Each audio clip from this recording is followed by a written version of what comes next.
something I couldn't believe that happened, but it happened. Like I told y'all, nobody could have guessed in the offseason at the Senior Bowl interviewing, is it going to be Cam Ward? Is it going to be Shedeur?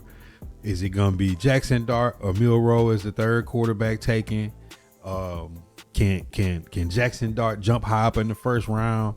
We was hearing grumblings of teams wanting to make moves. Should the Tennessee Titans take Abdul Carter at 1? Should they trade out?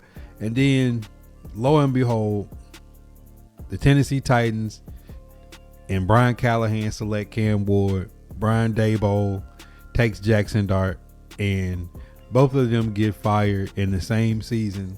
And now Daboll is coaching Ward, and Brian Callahan has been not only demoted from head coach of the Tennessee Titans to losing play calling, to being fired, to not getting the OC job, and being the quarterback's coach in New York under Harbaugh with Denard Wilson. Not to mention that Denard Wilson has a higher stake in the team than Brian Callahan, and Brian Callahan will be the quarterback's coach in the ear of Jackson Dart this upcoming season. That would have been even crazier if, like, week 1, the Titans and the Giants play, and then they just pan in on the Zoom, and Brian Daboll's on the headset and Brian Callahan's on the headset. Like, how crazy would that be? Nobody could have guessed that. And then the one player that people thought that the Titans should have drafted at 1 instead of trading out or even taking quarterback was Abdul Carter, and he got benched last year. So we'll see in year 2 under Denard Wilson, can he reclaim his glory that was supposed to be, he was the next Micah Parsons coming out of Penn State. All right. So what do y'all think about this situation? Matt Nagy, everybody just swore up and down that the Tennessee Titans was the connections with Bergonzi. You know, I did pods saying how strong is the connection between Bergonzi and Nagy, and then the Chiefs, would he just stick with what he's comfortable with and bring in Nagy as the head coach? Everybody laughed at us. They trolled us. They joked with us, saying that we would be the team that took Nagy, and he winds up being in New York with the coach that didn't take the visit with us, that stayed in New York, and then proceeded to hire everybody that we fired, and the head coach that nobody wanted, that people thought that we were gonna get. So this is just like the craziest change of events. You know, like, this is Lemony Snickets. This is the headset of one Jackson Dart next summer. And we're gonna see how important is coaching when it comes to grooming young quarterbacks. Aaron was good. Finally got them together. Big Jeff, what up? I was with you on the Bang Bang post, but keep my quarterback name out your mouth. Hey man, I welcome any of my Giant homies into the Discord if y'all like to voice y'all thoughts about your new powerhouse of coaching staff with Matt Nagy and Brian Callahan running the offense. Chronic, what up? NC boy, what up? Musical chairs for sure. He said, sound jealous? Nah, I mean, look, sound like the Giants got sloppy seconds, man. Everybody was excited when y'all got Harbaugh, and then I think Denard Wilson's a great coach, but it's crazy to see Denard Wilson and Brian Callahan reunited just that fast in New York, and looking over and seeing that Stefanski brought Bill Callahan to Atlanta. So who knows what's going on in the NFL these days? It seems like they just doing coach swap, and then, you know, just the parody of the NFL of Mike Vrabel going to the Super Bowl, and then Mike McDonald was in the finalist group when we hired Brian Callahan, and then lo and behold, they're facing each other in the Super Bowl, and then we have this swapping of quarterbacks and coaches. It's just quite crazy. He said, let him run plays he's comfortable with. Well, let me tell you something about Brian Callahan. Brian Callahan is going to run his system, and he's not going to change. He didn't have control of the offense in Cincinnati, and you think about as qualified as a coach that there is to do his job, Brian Callahan is that, and a great guy. But Peyton Manning, Matt Stafford, and Joe Burrow. I don't know how much that an assistant coach that's not calling the plays has to do to coach Peyton Manning, Matt Stafford, and Joe Burrow. I don't know if you have to do any development. I don't know if you have to if you have to get them straight or hold them account. I don't think you have the power to hold Peyton Manning accountable as an assistant coach that's not calling plays. So, I mean, honestly, you're in the meeting drinking coffee, making sure everything goes smooth on the projector, watching film or something. I that's about all I could think of. But this is definitely a funny thing that I thought about, like how all the teams just basically like swap places this year. They almost did a coaches draft. Haven't seen the Cat Williams special. Chiefs, Ravens, Lions. That's if they can. There's no guarantee that you can get back next year. That's the thing about the Super Bowl. That's the thing about the playoffs. That's the thing about having a good team. Every year is not promised. You really have to recreate the magic. There's no guarantee that the Seahawks will be good next year. There's no guarantee that the Patriots will be good next year. I mean, think about it. The Eagles beat the brakes off the Chiefs in the Super Bowl, where the Chiefs were going for a three-peat. The next season, the Chiefs did not make the playoffs, and Patrick Mahomes got hurt on his last drive of the game that basically put them out of the playoffs in the runnings. And you know Daniel Jones was 8-1 and got injured, a double injury. There's no guarantee that he comes back. He doesn't have a contract. They don't have a first round pick. There's no guarantee that Bo Nix comes back healthy next year and the Broncos is a number 1 seed. It's a lot of variables that happen in the NFL, of things that you think should be shoe-ins that just obviously is not. That's the parity. Number 1 being healthy. 2, good teams losing assistant coaches.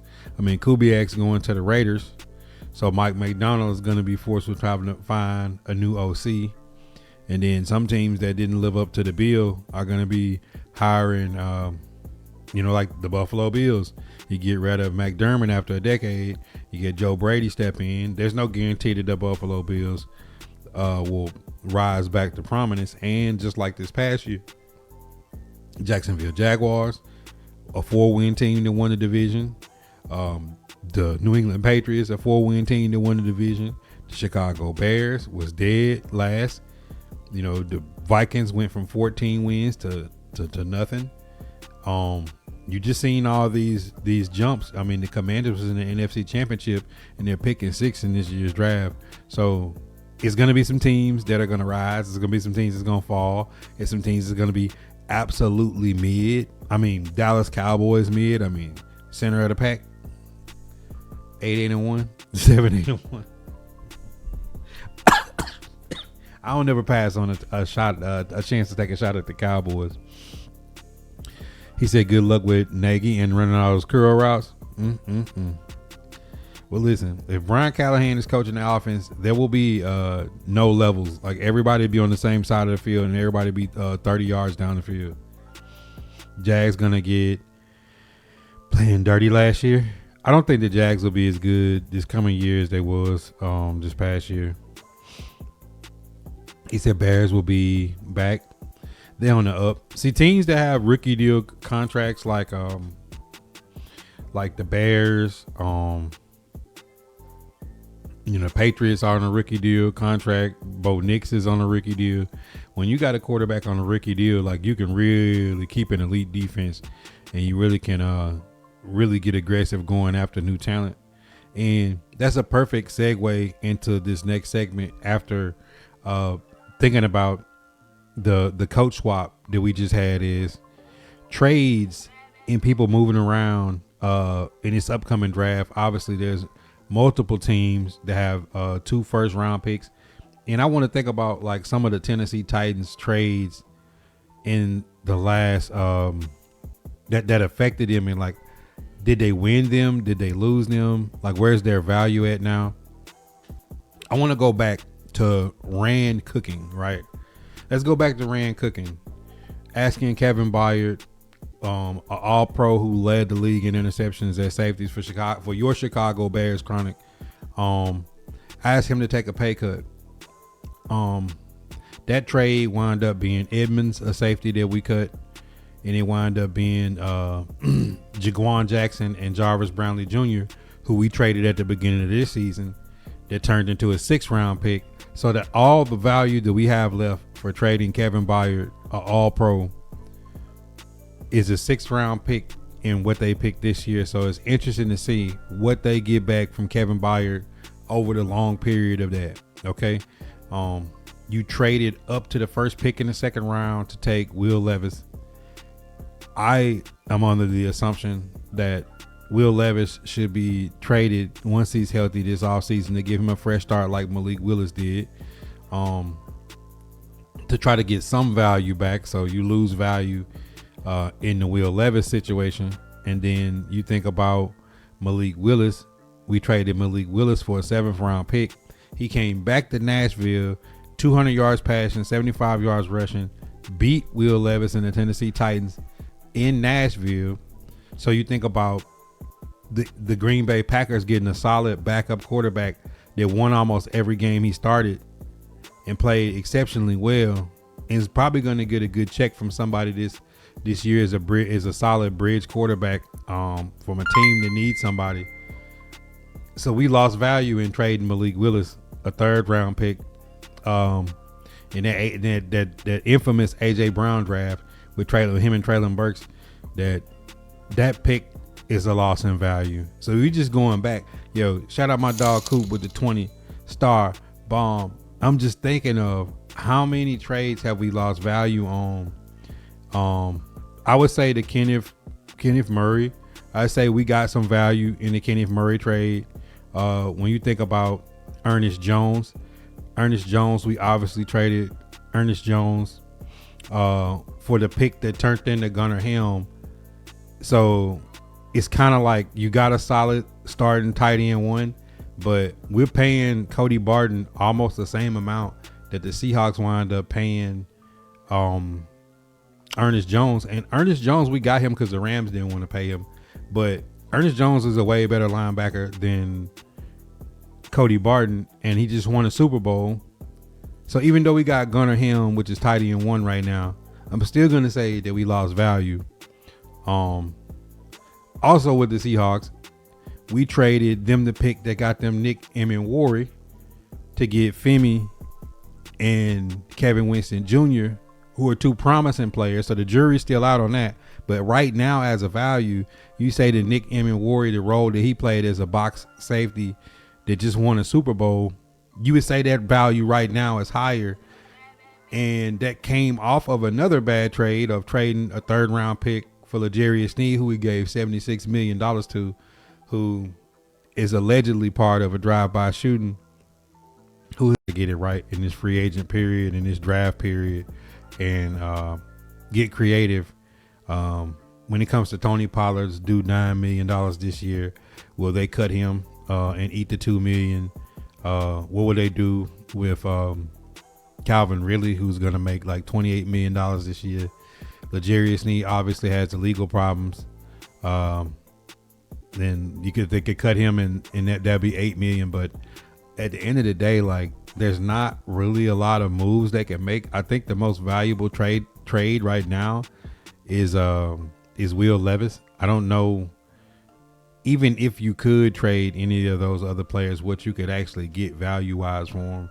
So Tennessee Titans are going to have to strike it in free agency, and they're going to have to hit it in the draft, because the amount of trades that they have lost in these last several years,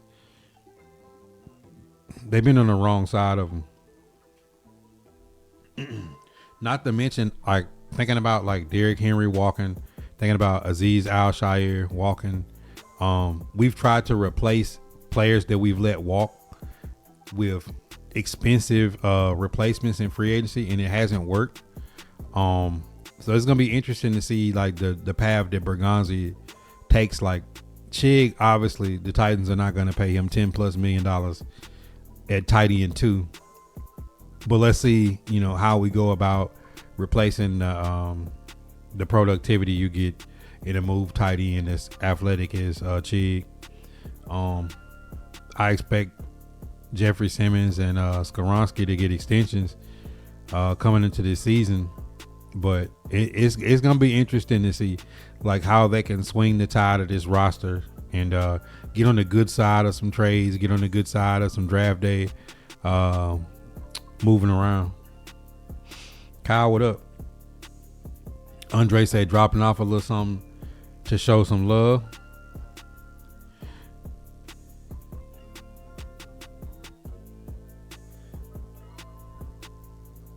Farrar with the share bond. What's popping, my boy? He said Kenneth Walker tried to negotiate his contract with me 5 minutes ago. He's clearly gone in the sauce. I don't think. Now you do have K9 and Breece Hall in free agency. If they decide to cut Tony Pollard, will they go that direction with going after one of those backs? I just don't know. I don't think Tony Pollard like carries a lot of trade value. Like I still am a big fan of like getting something solid in the draft. Can y'all refresh my memory of any big running back free agent signings in recent memory outside of Saquon that really panned out for somebody spending a lot of money on a running back? I know Josh Jacobs in Green Bay hasn't been what they've wanted in some of these situations. So I'm a big fan of draft and develop. Watching my Celtics smoke the Bulls.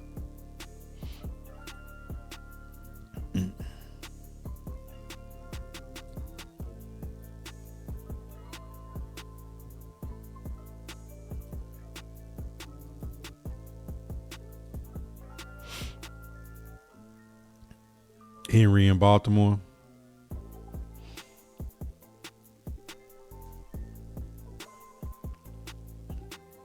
The crazy part is Baltimore wanted to trade Derrick Henry, and they didn't have the money because they spent their money on Odell, and then they wound up getting them free for us and just signing them.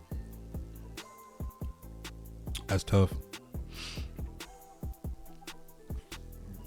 But I don't know if I could compare. Like, I don't know. Maybe K9 or Breece Hall have that effect that Saquon and Derrick Henry to me are like Hall of Fame backs.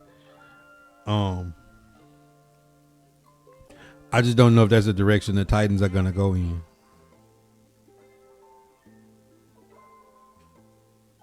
Do y'all think that Breece Hall or K9 will have that effect in Nashville?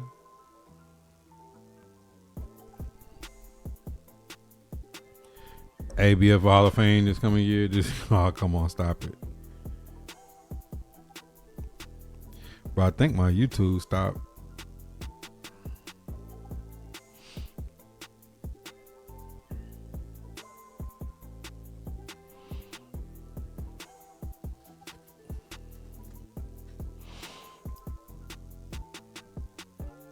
So it's gonna be interesting, man. I just think the Titans have lost too many trades in recent memory, and every time we have spent a lot of money on a free agent like Dan Moore, Lloyd Cushenberry, L'Jarius Sneed, Chidobe Awuzie,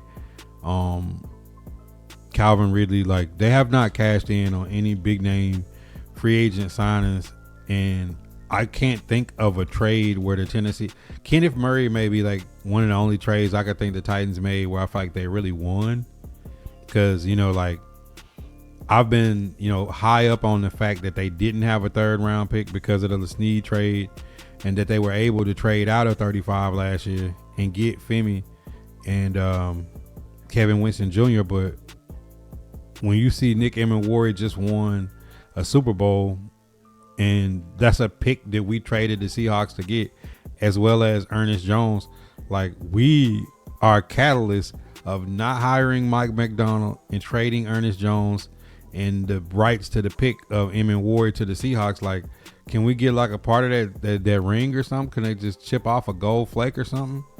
Pop a diamond off? How we feeling today? We're gonna get into that in a minute.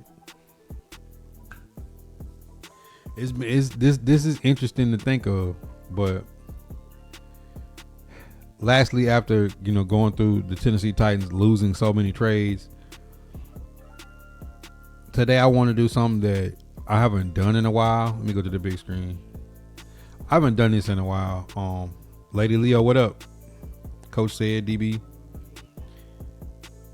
Man, let me get a mental health check in the chat. If you're in the chat right now, on a scale of 0 to 10, just give me a number mentally where you at.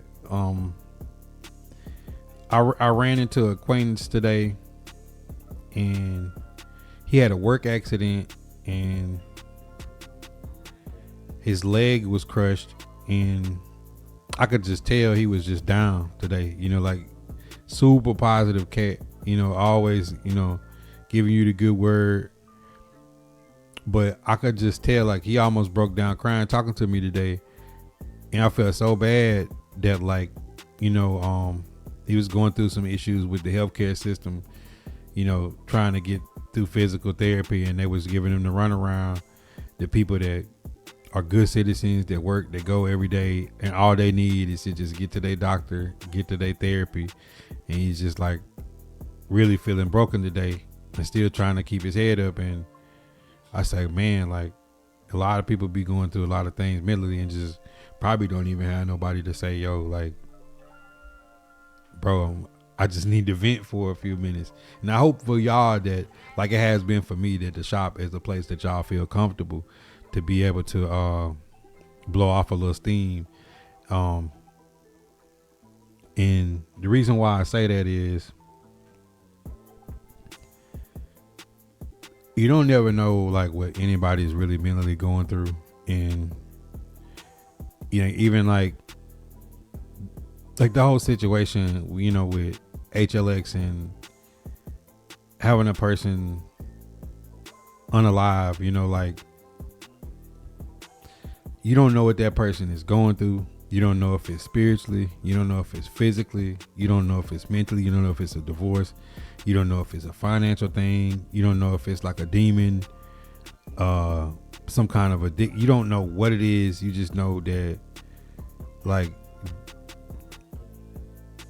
I hope people don't ever get, like, everybody gets into a dark place and takes L's, and which is character building the old world way. But I just thought about it sometimes, like, people that may not come through the stream for a while, and they say they was going through something when they come back, and I was just like, man, if y'all ever need somebody to listen, before I could look up and see that, like, somebody didn't just, like, had a crash out moment,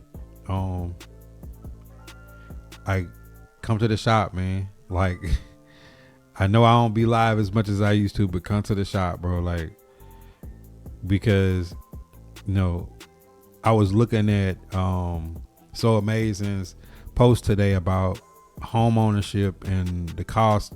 And when I seen Meek's comment, when he was talking about how things are pushing for people to not be able to afford homes, and we was talking about just the different things, like, you just don't know what a person is going through, whether a person is a millionaire, whether a person is in $1 million in debt, whether a person just hit their Waterloo, or whether a person just took a L, going through a situation with their woman, their relationship with their family, with their job, health.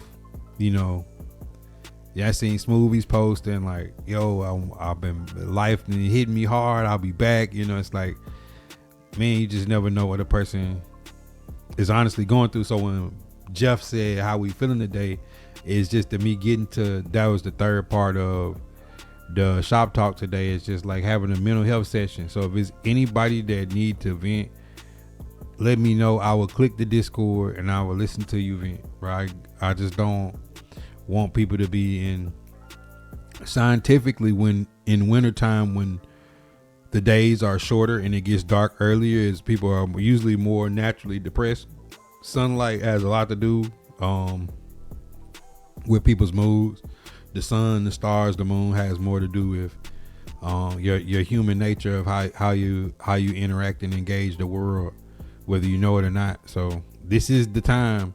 My mother is a lifetime dispatcher from Lauderdale County Sheriff's and Muscle Shoals Police. and she was there for 2 decades. And they used to have training on this time of years when people mental health get the worst and people do crash out. So they would have to have mental health training for all the suicide calls and all the calls of domestics and just different things when that sunlight, when them days get short. They said more money, more problems. Mental health is important, for sure it is. And it's something that I grew up not even, both my granddaddies is World War II vets. You see this flag over this shoulder, that's my granddaddy's flag from military service from his funeral. Like, it's literally there. I'm trying to recover the medals he had in World War II from some family members. I don't even want the guns. I just want just the medals from the service he had in there. I want to put him inside that case back there. But it's like, we grew up where, like, if you ain't bleeding or something ain't missing, like, you know, you tough. But mental health is a real thing, and people be going through it. Oh, for sure. I got you, ATL. You never know, Corey. Like, you don't know what a person going through. Andre said 8, KT said 7, Jeff said 7 to 10. Not perfect by no means, but we working to get better. She said a 10. I just went. That was the whole first part of the shot talk, a stat. So that's why I'm saying, like, y'all know back in the day, it's like the doors of the church is now open. Like, if anybody got anything that they going through, I would much rather y'all come in the shop and blow it off. And I get that, because sometimes, you know, people will argue on the internet and debate and go back and forth and be mad on the internet all day. And I try to engage that angry content less and less these days, because, like, I don't know what that person is. I don't want to be the catalyst to sending somebody over the edge, because I don't play fair. So when people get to talking crazy to me on the internet or just in person, like, I promise I can get way lower and more vile and low down than most people can. That's why I don't do it, because I know I will be really good at it, and I just don't. So me putting them have a blessed days, and sometimes I go to people's pages and I get ready to comment, and I look on their page and see they going through some catastrophic shit in their life, and their way of venting is just like being mad on the internet.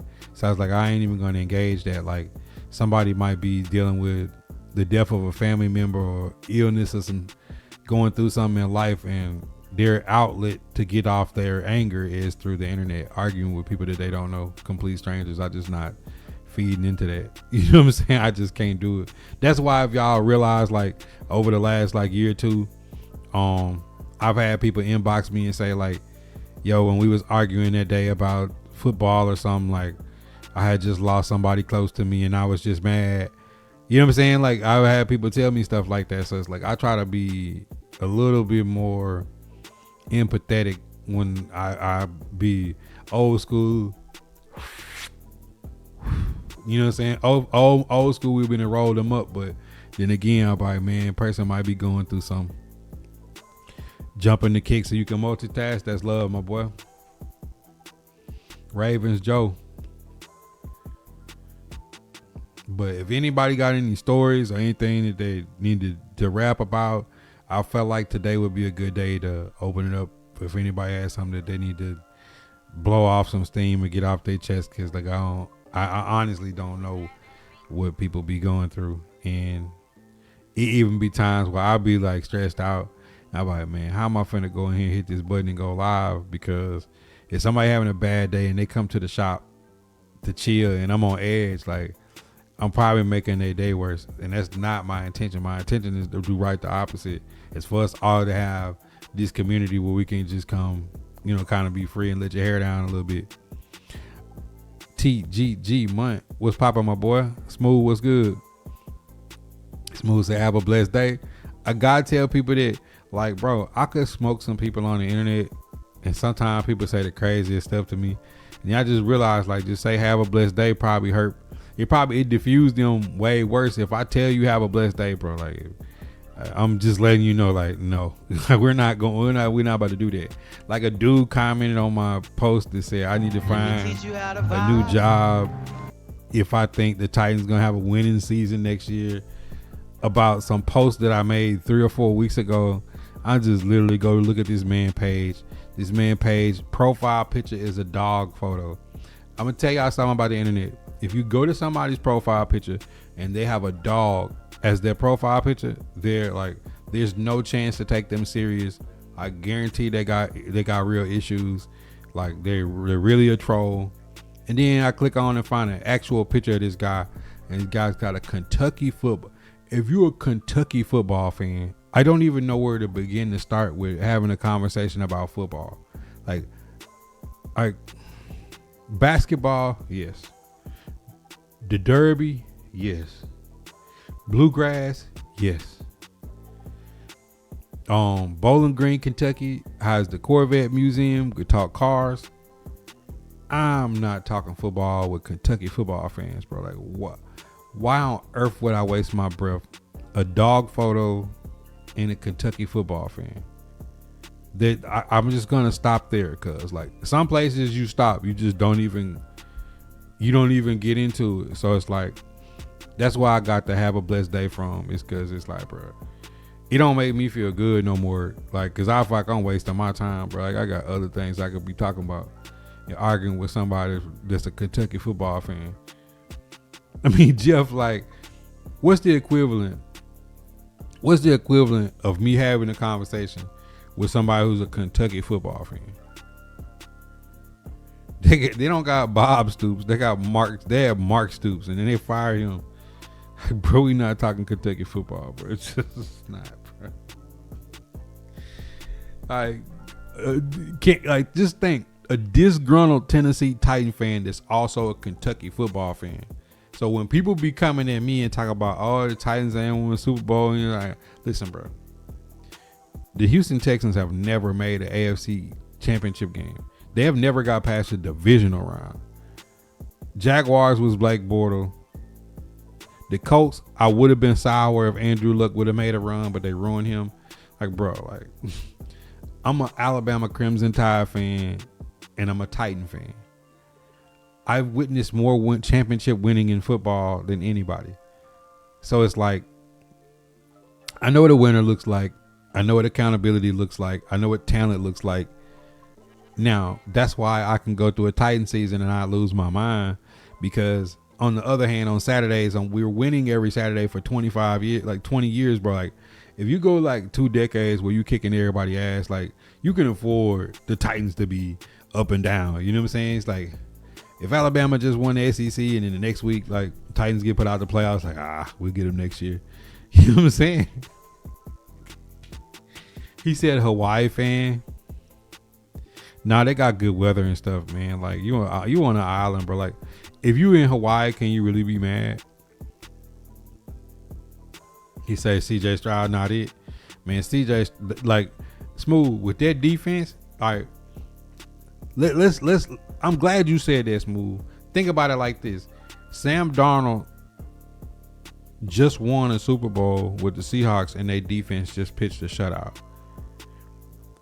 The New England Patriots offense is very pedestrian. Drake May play out of his mind for most of the season. They ran the ball, stopped the run. The Patriots have an elite defense. The Broncos had a chance to go to the Super Bowl with Jarrett Stidham at quarterback because Vance Joseph and the Broncos defense is elite. Look at the Rams. The Rams was this close to beating the Seahawks and going to go play for it all. And Jared Verse, Braden Fisk, like, the Rams have a really good defense. Like, the Texans, I feel like, have an even more explosive defense than the Seahawks. I feel like the Texans have a more explosive defense than the Seahawks because they have more dynamic pass rushers with Will Anderson and Danielle Hunter, and how they can game wreck even harder than the Seahawks did. If Davis Mills would have just played in the playoffs, it's hard for me to say that if CJ Stroud wasn't just absolutely selling, that the Texans wouldn't have made the Super Bowl. Could you imagine the Texans defense and the Seahawks defense in the Super Bowl? Like, CJ Stroud sold. You know what I'm saying? Like, I like CJ Stroud, but CJ Stroud sold, bro. Like, I want to say, like, if Davis Mills plays, The Houston Texans might have went to the Super Bowl this year. That's coming from a Titan fan. This ain't no hate, and I like C.J. Stroud, but it's hard for me to not say, like, watching what the Texans defense did to people all season, that, you know, the Texans lost to the Patriots, and then if there's no Bo Nix and it's Jarrett Stidham versus the Houston Texans defense, bro, like, they score even less points than they did against the Patriots. He said not a clutch QB. I ain't gonna say that. I feel like in the snow, like, that weather just had him, like, bro, like, it just wasn't it. I know they had, you know, their receivers was out, but he just turned it over.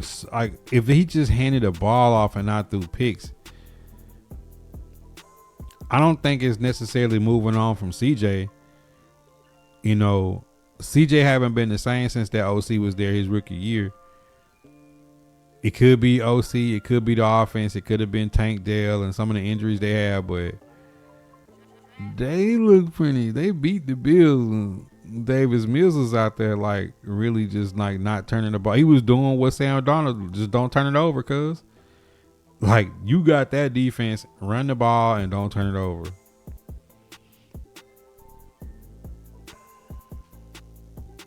The second year he sold, but he's on a rookie deal, so you kind of got to ride it out. Like, when you got a rookie deal, you got to ride it out, because them having CJ Stroud allows them to have so many players on defense and free agents. That, now, I will say this, Smooth, as good as that defense is, Davis Mills is one of the best backup quarterbacks in the league.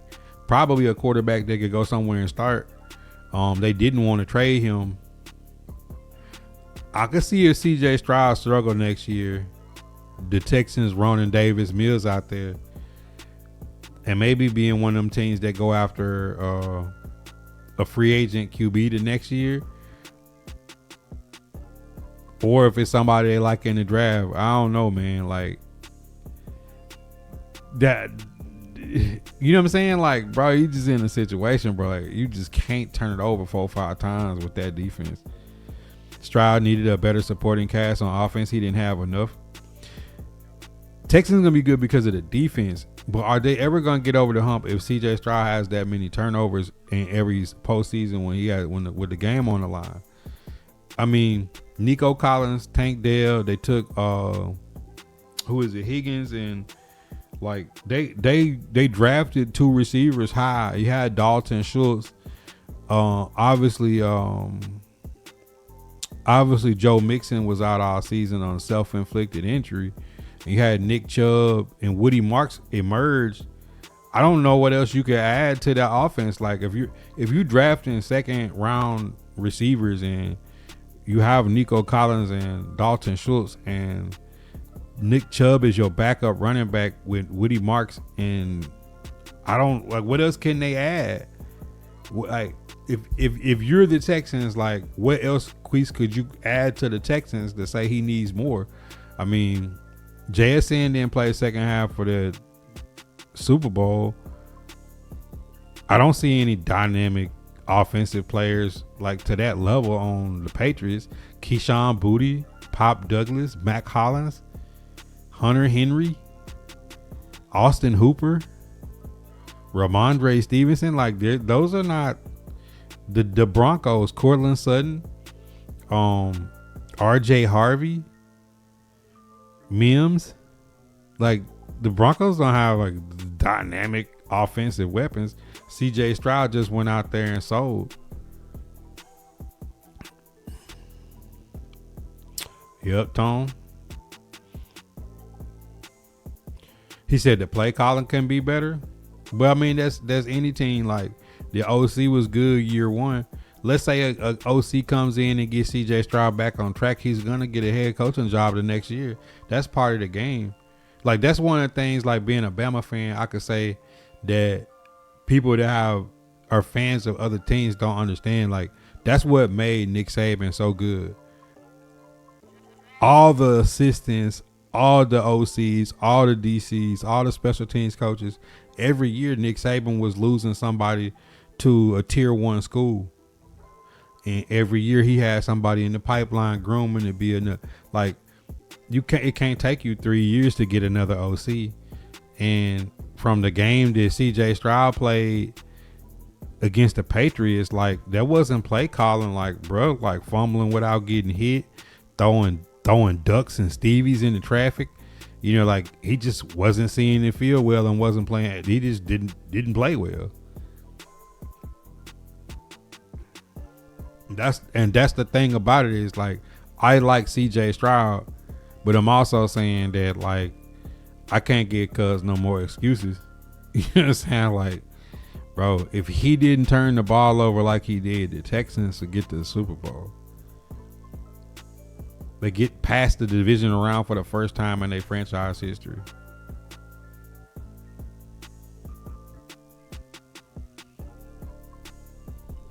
I mean, honestly, like, it's the same with, like, Will Levis. Will Levis, year 2, had everything. Now, the jury is out now, because with Malik Willis being proof of concept, Brian Callahan might have been the detriment to Will Levis's growth, because Malik Willis thrived when he got with LaFleur, a former Tennessee Titan offensive coordinator. And see, when people bring up Vrabel, that's what they don't bring up. Vrabel had Matt LaFleur year 1 and Arthur Smith year 2. These are people that went on to be head coaches and people that are highly regarded throughout the league of running the offense. Then what happens?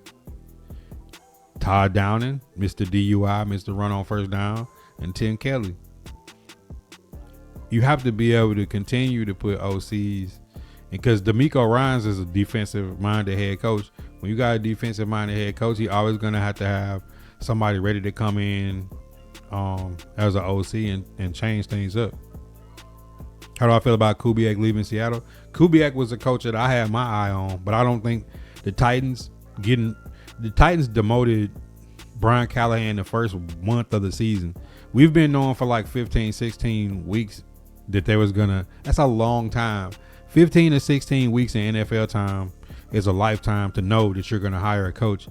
I don't think the Titans could have afforded to wait all the way to the Super Bowl to go after Kubiak the way the Raiders did, the same way that the Saints got Kellen Moore after the Super Bowl last year. I like Kubiak. I think one thing about his offense is he's going to rely on the run. He's not going to get outside of that concept. And that's why I liked him as an offensive minded head coach, because he had that mentality to run like Ben Johnson on the Bears. People talk about the Bears offense changing, but the Bears run the football and play it physically up front. You know, that's what you have to establish, regardless of who the quarterback is. Like, this league, the edge rushers, the blitz is too good. You cannot drop back 40 times a game, 50 times a game. Your quarterback, the tackles can't protect that well, that you're going to be asked to block Myles Garrett and some of these guys 50 times in a game. It just doesn't make sense on dropbacks. There's no 300-pound, 320, 330-pound tackle that could back out of their stance and consistently stay in front of these edge rushers as dynamic as they are in the NFL. So you got to be able to run the ball, play action, screen it. And that's why I like Kubiak. I think they've already got their Super Bowl. Sam Darnold is not due a lot of money. He had a 3-year, $100 million deal with $60 million guaranteed. He actually got less money than Geno Smith when Geno Smith left to go to the Raiders. So, you know, Kubiak leaving Seattle, they've already got their ring. They'll probably find somebody else to be OC. I don't know. Like to me, Sam Darnold played the same as he played in Minnesota. It's just that they had a better game plan coming into the playoffs. And I expect Sam Darnold to be Sam Darnold. And then they already have Jalen Milroe in the background grooming him for when Sam Darnold's contract is over. So it's almost like the next coach that comes in needs to be a coach whose mindset is, I'm going to be doing for Jalen Milroe, what the Ravens did for Lamar Jackson was Joe Flacco won a Super Bowl, and then they drafted Lamar at the end of the first round, and then Lamar wound up taking over, and they said, oh man, you're getting rid of a Super Bowl winning quarterback to play this young guy, but like that's the future. Then you got another young dynamic QB that you building the offense around. So along with JSN, Shaheed, Horton, AJ Barner, Arroyo, like they got a lot of young talent in Seattle. So once you cash in on your Super Bowl, you really playing with house money, honestly.